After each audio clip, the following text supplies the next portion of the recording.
हैं जिसका नाम है बाइनरी सर्च। तो ये बाइनरी सर्च देखते हैं कि काम करती कैसे है, होता क्या है बाइनरी सर्च। तो देखो सबसे पहली चीज़ तो बाइनरी सर्च, इसका नाम ही क्यों पड़ा है, बाइनरी वर्ड का मतलब ही होता है टू। सो जब आप किसी चीज़ को टू में डिवाइड कर देते हो तो उसको हम बाइनरी कहते हैं। बाइनरी सर्च का बेसिक लॉजिक ये है कि हम अपनी लिस्ट को, मतलब जो एरे है वो हमारा सॉर्टेड होना चाहिए, it should be in increasing और डिक्रीजिंग ऑर्डर। तो मेरा एरे जो है वो मुझे सॉर्टेड ऑर्डर में मिलेगा। अब मुझे उसके अंदर एक वैल्यू को ढूंढना है, so I have to search for a value inside this. और वो जो वैल्यू आप सर्च करेंगे वो वैल्यू हम इस तरह से सर्च करेंगे कि हम मिडिल एलिमेंट निकाल लेंगे अपनी लिस्ट का। ठीक है, तो ये मेरे पास 10 नंबर हैं जिसके अंदर मुझे अपने एरे के अंदर वैल्यू को सर्च कराना है। इन 10 नंबर्स की अगर मैं पोजीशन लूँ तो ये होगी 0 1 2 3 4 5 6 7 8 9। तो हमारी प्री रिक्वेस्ट ही ये है कि हमारा जो एरे है वो सॉर्टेड होना चाहिए। ठीक है, अब सेकेंड चीज़ ये आती है कि हम इसकी मिडिल पोजिशन निकाल लेंगे। ठीक है, middle position 0 + 9 is 9 upon 2 is 4, 4.5 आता है, लेकिन हम क्या लेंगे 4। ठीक है, अब आप ये देखोगे कि जिस नंबर को आप ढूंढ रहे हो वो इससे बड़ा है या वो इससे छोटा है। अगर तो वो इससे बड़ा है so it lies in the second half, और अगर वो छोटा है तो it lies in the first half. मतलब जो भी कुछ हो जाए कि या तो मेरा नंबर इसके इक्वल ही हो जाएगा, इक्वल हो गया तो मिल गया, काम ही खत्म हो गया। So if my number is equal to this position I have found the number and stop, आगे करना ही नहीं है चेक। लेकिन अगर वो बड़ा है तो ऑब्वियस सी बात है कि वो इस तरफ हो सकता है लेकिन इस तरफ नहीं हो सकता। It can be only in the second half, it is not possible कि वो इधर हो जाए अगर वो बड़ा है तो। लेकिन अगर वो छोटा है तो वो इधर हो सकता है, इधर हो ही नहीं सकता। और अगर इक्वल है तब तो यहीं पर ही मैच हो गया, है ना। सो ये चीज़ हमें यहाँ पर चेक करनी है कि या तो मिल जाएगा या फिर आपकी लिस्ट आधी हो जाएगी। So your list will become half at every step. तो आपकी लिस्ट हाफ हो जाएगी तो फिर हम उस हाफ वाली के साथ सेम प्रोसीजर रिपीट करेंगे। तो जो हाफ हमारे पास बचा है हम उसका फिर से मिड निकालेंगे और फिर उस मिड की वैल्यू को चेक करेंगे, अगर मिल गई तो ठीक है, नहीं तो फिर उसके भी सेकेंड हाफ या फर्स्ट हाफ के साथ आगे कंटिन्यू करेंगे। और ये तब तक करते रहेंगे जब तक हमारा नंबर हमें मिल नहीं जाता। So we will keep doing it. So let's take an example. मान लो मेरे पास ये नंबर्स दिए हुए हैं and I have to search for a number. ठीक है, अब मुझे इसके अंदर नंबर को सर्च करना है, तो मैंने यहाँ पर अभी 8 नंबर ले लिए। ठीक है, now I want to search for a number in this, और वो नंबर है लेट्स से 58। ठीक है, सो मैं किसको सर्च करना चाहती हूँ इसमें, 58 को। तो सबसे पहले क्या निकाला जाएगा, मिड। मिड कैसे आता है, beginning plus and upon 2। Beginning मैं ले रही हूँ 0, एंड है मेरा 7 क्योंकि that's my end of my array. So यहाँ पर आपके पास 3 आ जाएगा because 0 + 7 upon 2 is 3 which is this number. तो मैंने चेक किया कि एरे में जो मिड पोजिशन पर वैल्यू है क्या वो नम से बड़ी है। तो हाँ, 32 क्या 58 से बड़ा है, नहीं है, नहीं है तो 58 बड़ा है। तो आप इस कंडीशन को उल्टा भी लिख सकते हो कि नम ग्रेटर देन ए मिड, बड़ा है मतलब it lies in the second half. अगर तो मैच कर गया तो फाउंड, यहीं पे ही हम स्टॉप कर देंगे। लेकिन अगर ये साइड, ये नंबर जो है ये ए मिड से बड़ा है तो आप सेकेंड हाफ में आप लाई करते हो। अगर छोटा होता तो हम फर्स्ट हाफ में लाई करते हैं। मैं इस कंडीशन को अकॉर्डिंगली लिख देती हूँ ताकि आपको क्लियर हो जाए कि हम किस तरह से कर रहे हैं इसको। सो दिस इज, अच्छा ये तो कलर है, इरेजर किधर है।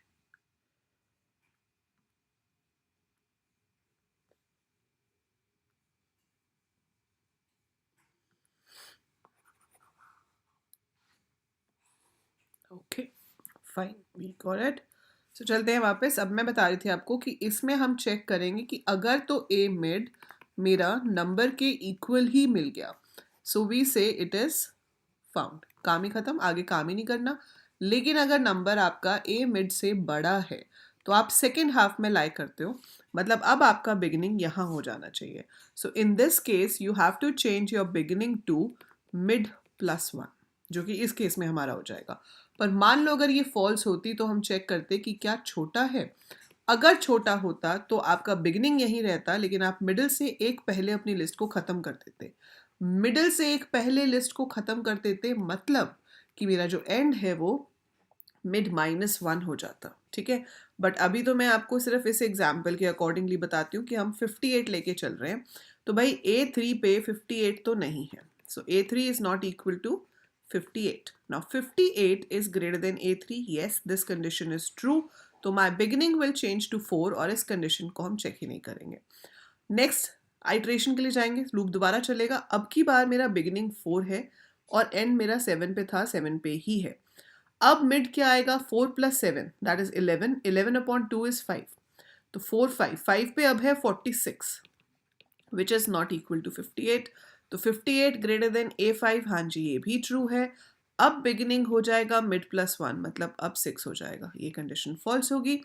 अगली बार बिगिनिंग 6 है एंड 7 है, तो मिड आपके पास आएगा 6 + 7/2 that is 6 and A6 is equal to 58. Yes, true. We will stop the loop here और हम कह सकते हैं कि हमें 6 पोजीशन पर, मतलब 7th पोजीशन पर आपका नंबर मिल गया, इंडेक्स 6 है वहाँ का। और आपको साइकिल्स कितने लगे, 1 2 3, 3 बार लूप चला और आंसर आ गया। जबकि अगर ये लीनियर सर्च होता तो लूप 7 बार चलता और 7वीं बार हमें हमारा नंबर मिलता, ठीक है। तो आप देख रहे हो कहाँ 3 आइट्रेशंस में आ गया, कहाँ 7 आइट्रेशंस लगती। ये तो कम नंबर है, इसका सबसे ज़्यादा फायदा तब होता है जब नंबर्स बहुत ज़्यादा होते हैं, जब हमारे पास बहुत सारे नंबर्स होते हैं, 100 नंबर्स हैं आपके पास, तो बाइनरी सर्च में पहली बारी में ही 50 रह जाएंगे, उससे अगली बारी में 25 रह जाएंगे, फिर 12 रह जाएंगे, फिर 6 रह जाएंगे, फिर 3 रह जाएंगे, है ना, फिर 1 रह जाएगा। तो वहाँ या तो मैच हो जाएगा या फिर हम ये कंक्लूड कर सकते हैं कि नंबर हमारे पास लिस्ट में है ही नहीं। तो यहाँ पर अगर नंबर लिस्ट में होता ही नहीं तो एक ऐसी सिचुएशन आ जाती जहाँ पे आपका बिगनिंग एंड के आगे चला जाता, क्योंकि देखो बिगनिंग पहले होगा या फिर एंड और बिगनिंग दोनों एक पोजीशन पे भी हो सकते हैं, लेकिन बिगनिंग एंड के आगे तो नहीं जा सकता ना। तो अगर बिगनिंग एंड के आगे चला गया उसका मतलब है कि वो नंबर मेरे पास मेरे एरे में है ही नहीं, so number is not there in the array, right. तो वो चीज़ हमें यहाँ पर कोड में करनी है। So this is what we have to code. अब कोड देखो आप कर सकते हो VS कोड में, आप कर सकते हो डेव C++ में, ठीक है, आप कर सकते हो टर्बो C में, तो किसी भी कंपाइलर में आप कर सकते हो। मैं आपको ये ऑनलाइन लिख के दिखा रही हूँ। सो यहाँ पर आप ऑनलाइन कंपाइलर भी यूज़ कर सकते हो अगर आपके पास कुछ भी इंस्टॉल्ड नहीं है। तो जैसे ये प्रोग्राम है, यहाँ पर मुझे कोड लिखना है, तो मैं यहाँ पर क्या कर सकती हूँ, एक एरे ले सकती हूँ। मैंने यहाँ पर साइज़ ले लिया 10 और आप यहाँ पर कुछ भी एरे के अंदर इनिशियलाइज कर दीजिए। So you have to initialize few elements, तो जितने भी आप करना चाहते हो 1 2 3 4 5 6 7 8 9 10, so I've taken these, then I have taken int beginning is equal to 0, end मेरे पास है 9, फिर मैंने एक मिड ले लिया, एक यूज़र से मैंने नंबर ले लिया, ठीक है। अब आप यहाँ पर चाहो तो यूज़र से नंबर पूछ सकते हो, enter the number to be searched, so enter the number to be searched, जिसको हम यहाँ पर इनपुट करवा लेंगे। इनपुट किस में करवाएंगे, नम में, जो भी वेरिएबल आप लेना चाहें। एंड यहाँ पर मैं फॉर लूप नहीं लगा रही हूँ क्योंकि मुझे नहीं पता कि लूप कितनी बार चलेगा। मुझे इतना पता है कि जब तक बिगिनिंग एंड से छोटा या इक्वल है तब तक तो मेरे पास चांसेस हैं कि नंबर जो है वो मेरे पास होगा एरे में, है ना, अदरवाइज वो नहीं होगा, अदरवाइज वो नहीं होगा। तो अगर हम यहाँ पर चेक कर लेते हैं कि a mid is equal to num, if a mid is equal to num तो क्या होगा, मिल गया तो आप यहाँ पर प्रिंट कर सकते हो कि it is found. So we will say found at position %d and that is mid and you can break। तो आपको लूप आगे नहीं चलाना है, आपका नंबर मिल गया, we don't have to continue। अब ऐसे ही हम यहाँ पर चेक कर लेंगे else if अगर ये नंबर a mid से बड़ा है तो बिगिनिंग जो है वो mid +1 हो जाए। सिंगल स्टेटमेंट है तो कर्ली ब्रैकेट की ज़रूरत नहीं पड़ेगी, आप चाहो तो दे भी सकते हो। अगर नंबर आपका a mid से छोटा है तो आपका जो एंड है वो मिड -1 हो जाए, और ये चीज़ रिपीट होती रहेगी जब तक या तो नंबर मिल नहीं जाता या फिर ऐसी सिचुएशन नहीं आ जाती कि आपका जो बिगिनिंग है वो एंड से बड़ा हो जाए। तो मैं लूप से बाहर आके चेक कर लूँगी कि अगर हम इस वजह से बाहर आए हैं कि बिगिनिंग एंड से बड़ा है, so that means we haven't found the number. So this is my code. मैं आपको एक बार फिर से दिखा देती हूँ। इस कोड को मैं आपको ट्राई करूँगी कि इस वीडियो के कमेंट्स में डाल दूँ पिन करके, ठीक है, तो आप वहाँ से भी ले सकते हैं। And this is your array. Then we have this thing, हमने नंबर पूछ लिया, बिगनिंग को 0 एंड ले लिया। मेन चीज़ ये लूप है जो तब तक चलेगा जब तक आपका beginning less than equal to end है। हर बार हम मिडिल पोजीशन निकालते हैं। अगर तो मैच हो गया so it is found, otherwise हम बिगनिंग और एंड को मॉडिफाई करते रहते हैं। सो इसमें से मैं सर्च करती हूँ, let's say 67. So we will get a message like found at position 6. आपने इसको फिर से रन किया and you enter 14. So it is found at position 1. आपने फिर से रन किया, you enter 99. It's found at position 9. You enter 80. It's not there. तो वो क्या प्रिंट करेगा? Not found. राइट? सो फिर से बता रही हूँ, बाइनरी सर्च क्यों कहते हैं, क्योंकि ये हर बार लिस्ट को 2 पार्ट्स में डिवाइड करता रहता है और हम एक ही पार्ट के साथ आगे चेक करते हैं। सो लूप तब तक चलेगा जब तक beginning less than equal to end है। मिड पोजीशन निकालेगा, अगर नंबर मिड पोजीशन पे मिल गया तो फाउंड, नहीं मिला तो या तो बड़ा होगा या छोटा होगा। बड़ा है तो हम सेकेंड हाफ से कंटिन्यू करेंगे, छोटा है तो फर्स्ट हाफ से कंटिन्यू करेंगे। लूप चलता रहेगा।